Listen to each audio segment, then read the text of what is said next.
Então, gente, primeiramente, bom dia a todos, bom dia a todas.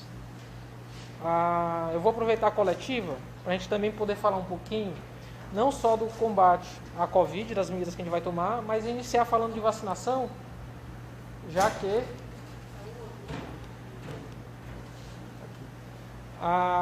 chegam novas doses da Coronavac hoje, ao 12h30, a previsão da chegada de um novo lote de doses da Coronavac. Então, quero agradecer aqui a presença do Carlos, da Carla, secretários adjuntos, Carla subsecretária, da secretária Maiara, adjunta também, e dizer que a gente já recebeu a Coronavac, primeiro carregamento, uma quantidade bem expressiva.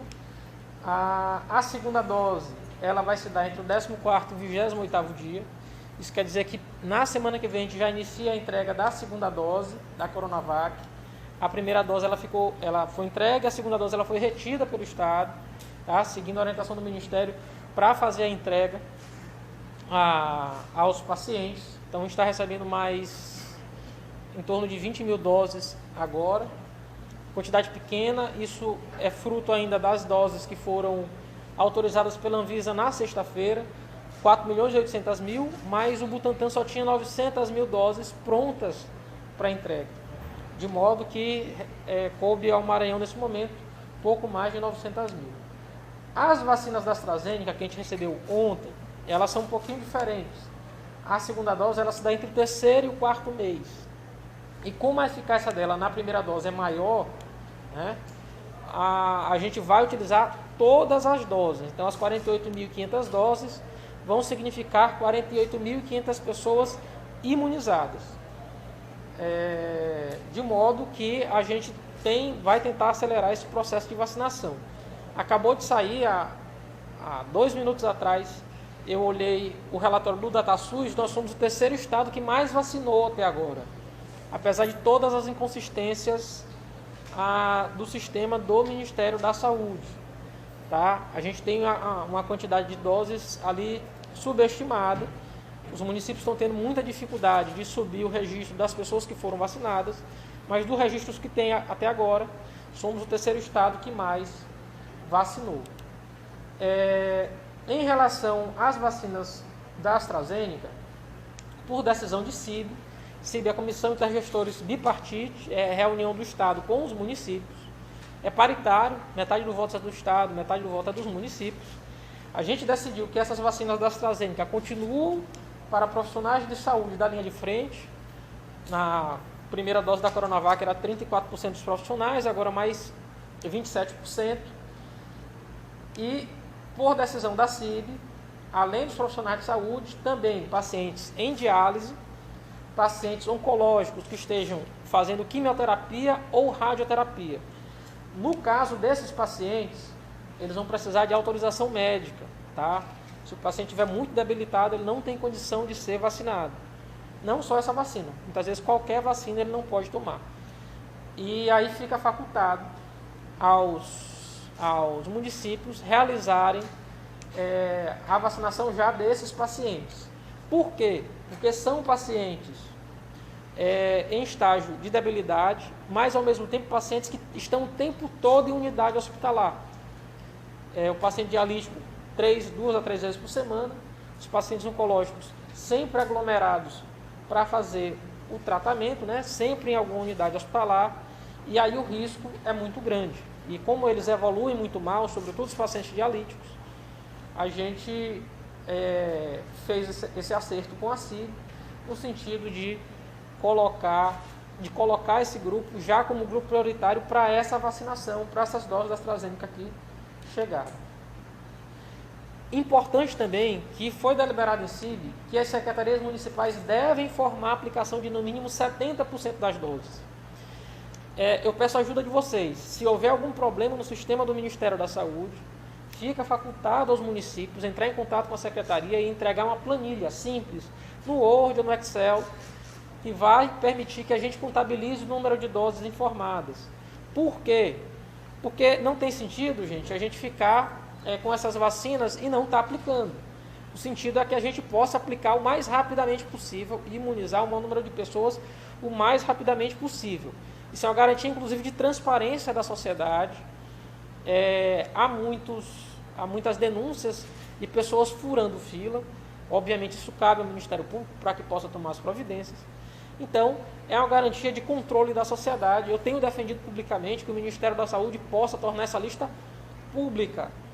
Por quê? Porque aí a própria sociedade pode controlar. Não teria problema nenhum de colocar a lista das pessoas que foram vacinadas no site da Secretaria de Saúde. E aí a gente vai saber se A, B ou C está furando ordem de prioridade, que é tudo que a gente não precisa nesse momento. Certo? Então, até agora, tivemos 21 mil doses aplicadas no estado e 27 municípios já notificaram ter 70% ou mais das doses. Essas vacinas começam a ser entregues hoje à tarde. Tá? E queria ter boas notícias, infelizmente não as tenho. Nas últimas semanas a gente teve uma aceleração muito grande do número de internações, muito grande mesmo, considerável. Então, as cidades de São Luís, Santa Inês, Pinheiro, Balsas e Imperatriz atingiram taxas críticas de ocupação de seus leitos, o que a gente não via há muito tempo.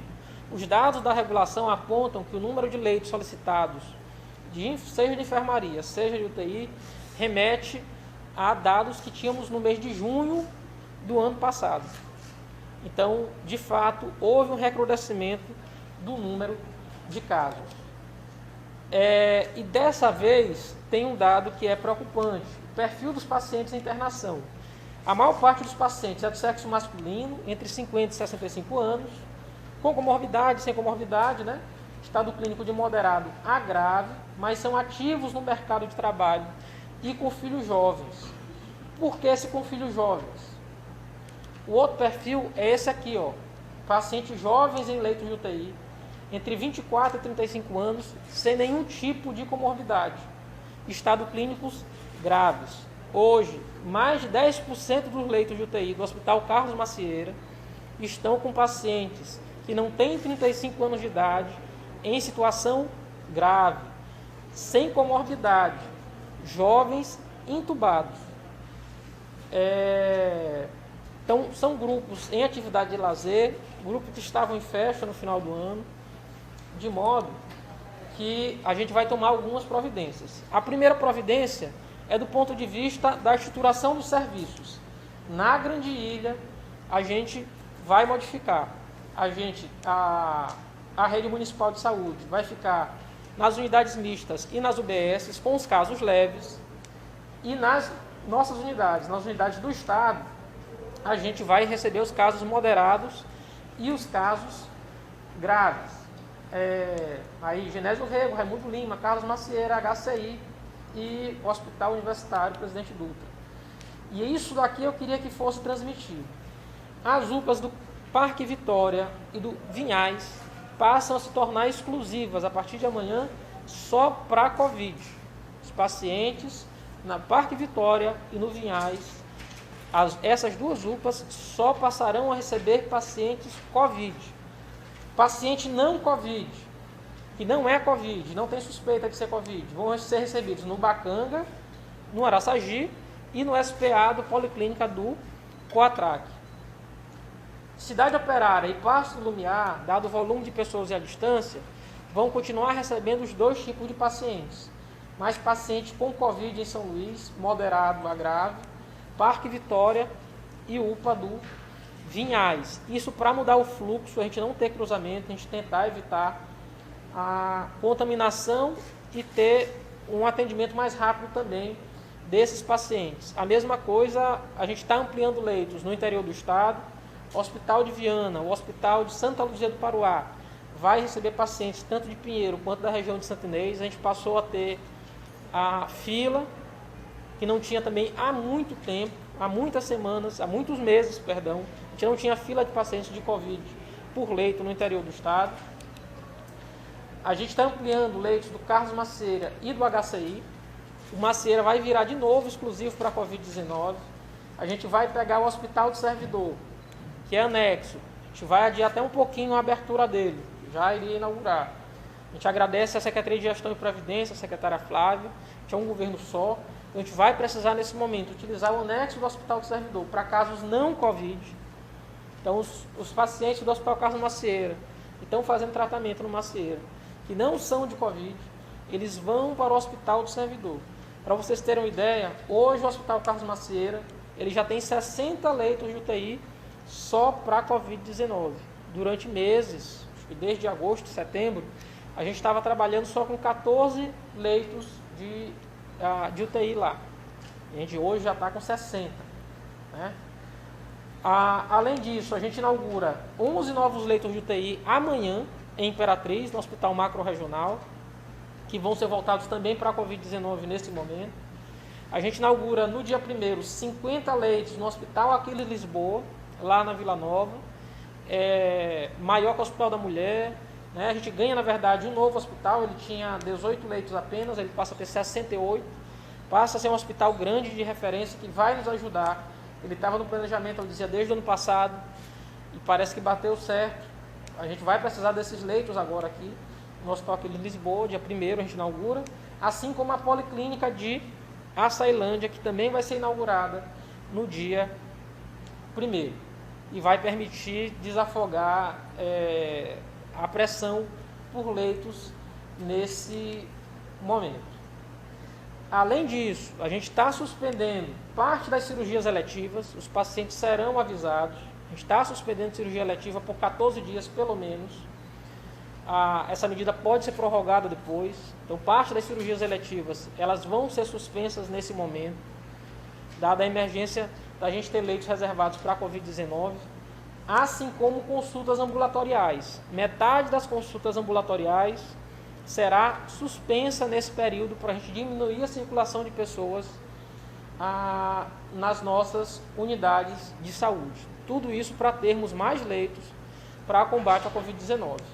E a decisão do Comitê de Operações de Emergência da Secretaria na manhã de hoje foi suspender a portaria 55 de eventos de pequeno porte por 14 dias. Isso quer dizer o quê? A partir de amanhã não está mais permitido aniversário, festa de pequeno porte, casamento, batizado, aqueles eventos que a gente tinha autorizado de até ter 150 pessoas. Eles estão suspensos por 14 dias. Estão suspensos por 14 dias em todo o estado. Em todo o estado. A gente vai reavaliar, a gente já tem uma reunião do COI marcada para a semana que vem, para avaliar as medidas dessa semana, e daqui a 14 dias a gente vai reavaliar se a gente suspende ou se mantém a suspensão dessas atividades. Por hora, a gente não está limitando atividade de bar e restaurante, está limitando eventos de pequeno porte. Não está se falando em fechamento de bar e restaurante, mas de eventos de pequeno porte. A gente vai manter agora o teste drive-thru por tempo indeterminado, né? Está sendo hoje no Parque do Rangedor, e vai reforçar a orientação da vigilância sanitária em estabelecimentos comerciais. Vamos voltar a ter mais fiscalizações juntamente aí com polícia, com o PROCON, com todo mundo, para a gente tentar evitar e novamente conter a doença.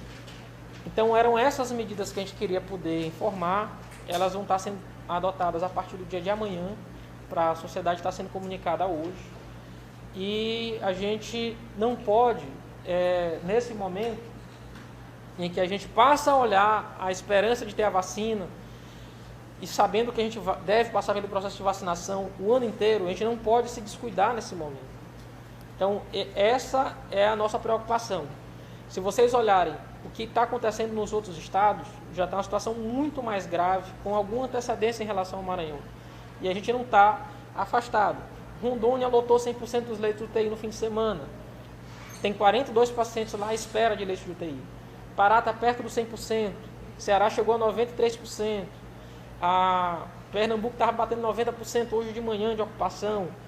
Quando a gente começa a olhar o cenário ao nosso redor, a gente vê o quanto é grave. Né? Não preciso nem falar da situação do Amazonas. Então, essa situação nos obrigou a tomar essa decisão nesse momento. Não é lockdown, Tá? Tinha muita gente aí nas redes sociais perguntando, vocês vão fazer lockdown? Não é lockdown. A gente está suspendendo esses eventos de pequeno porte por 14 dias. E se precisarmos tomar outras medidas mais severas nos próximos dias, a gente vai tomar essas providências. Agradeço e me coloco à disposição para perguntas. Você viu a quantidade de leitos, quantos eram, quantos são a parte de máquinas? Eu vou... É rápido se eu for te falar aqui de cabeça. Mas eu tenho como te passar essa projeção do número de leitos que a gente aumentou. O que a gente está fazendo, na verdade? A gente está pegando leitos que eram leitos que estavam já disponíveis para outras patologias e destinando novamente para Covid-19. Então, o Hospital Carlos Macieira, ele chegou a ter mais de 200 leitos deles ocupados só com pacientes de Covid. Isso foi diminuindo até a gente ter só a UTI do 5º andar. Então, a gente está voltando novamente.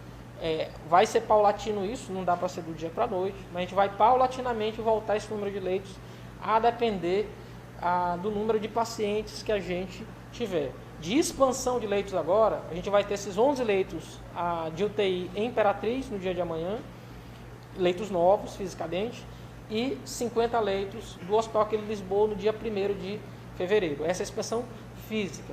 A expansão dos serviços, ela se dá a depender do volume de pacientes que a gente tiver de reservar leitos para tratamento de Covid-19.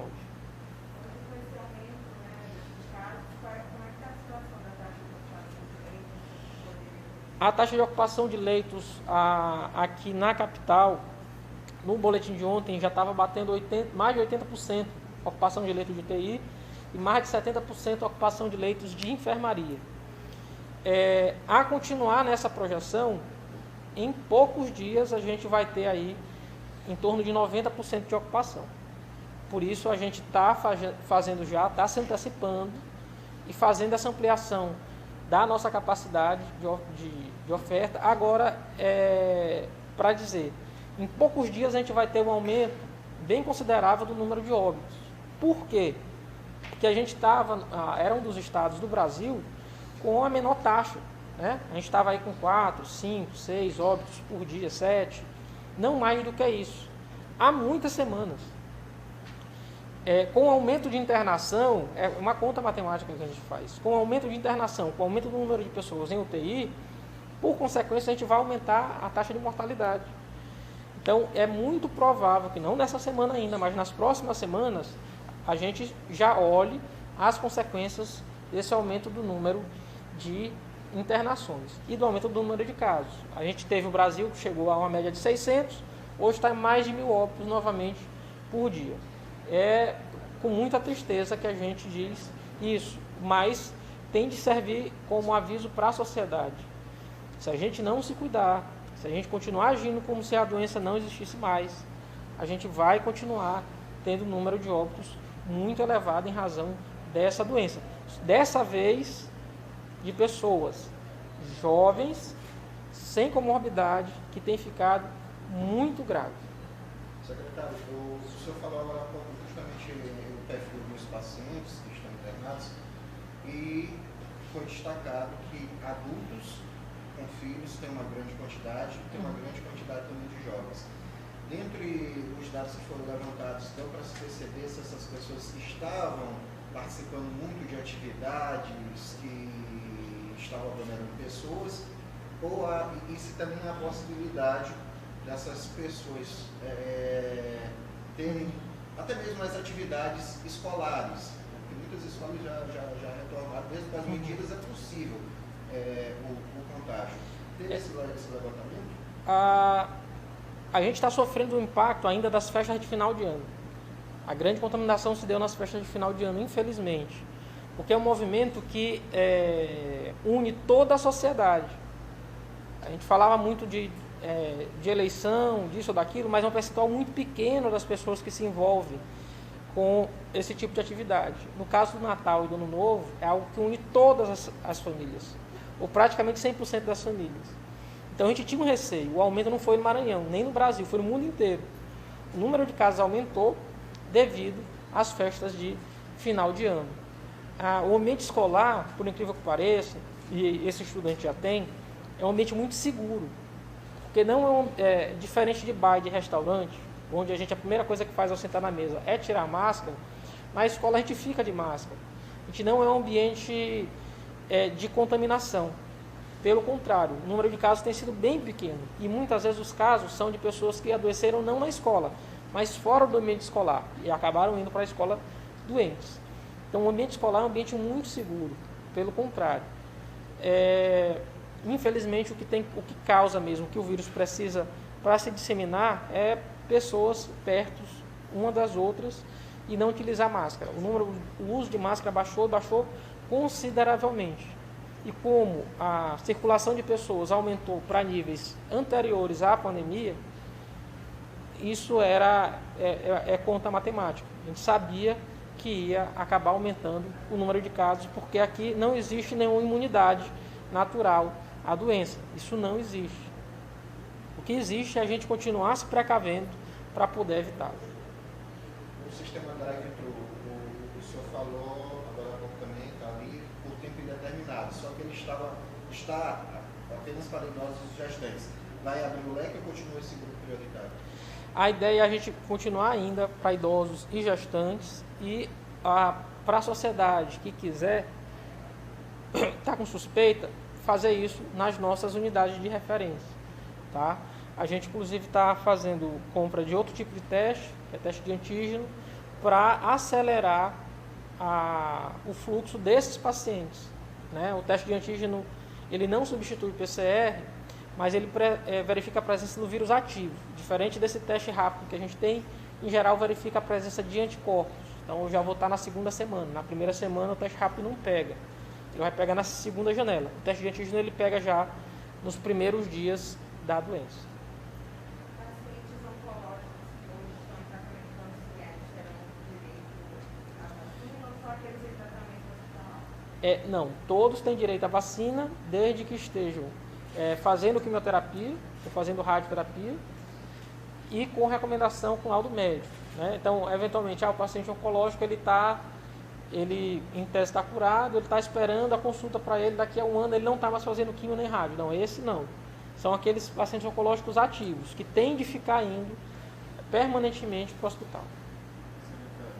O Maranhão foi um dos estados que concordou em fazer uma doação de 5% das vacinas para Manaus. Né? Eu queria saber como é que está as tratativas dessa questão e se essas vacinas serão enviadas para Manaus, né? Possivelmente forem enviadas para Manaus.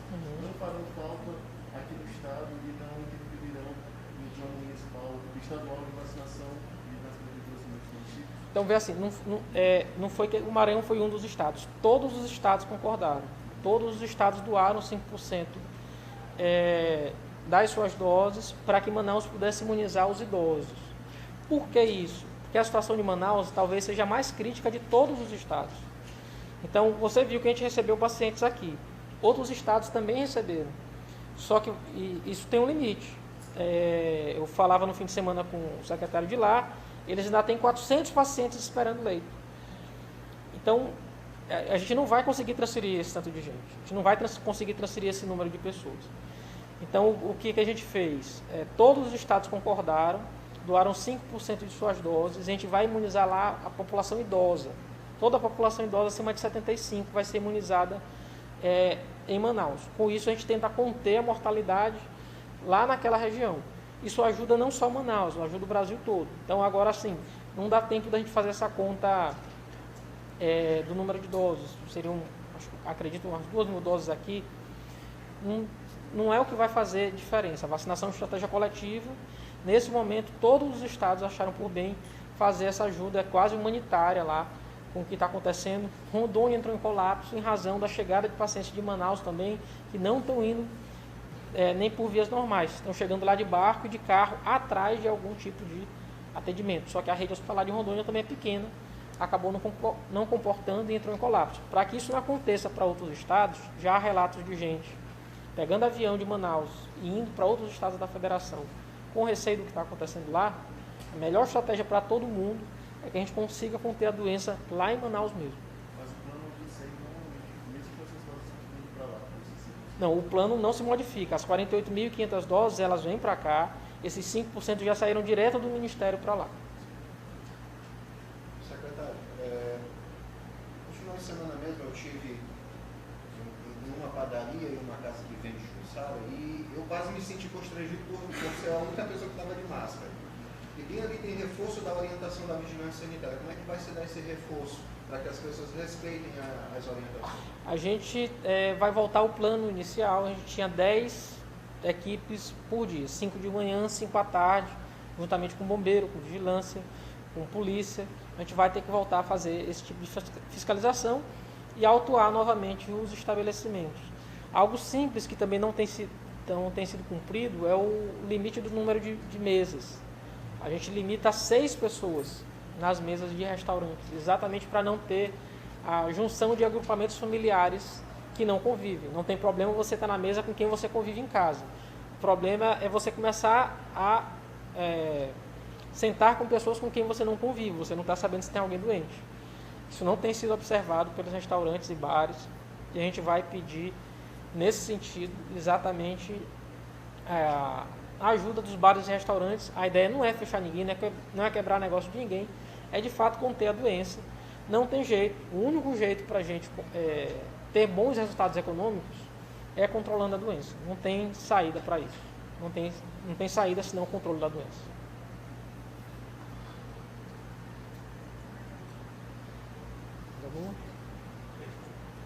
Então, gente, obrigado, viu?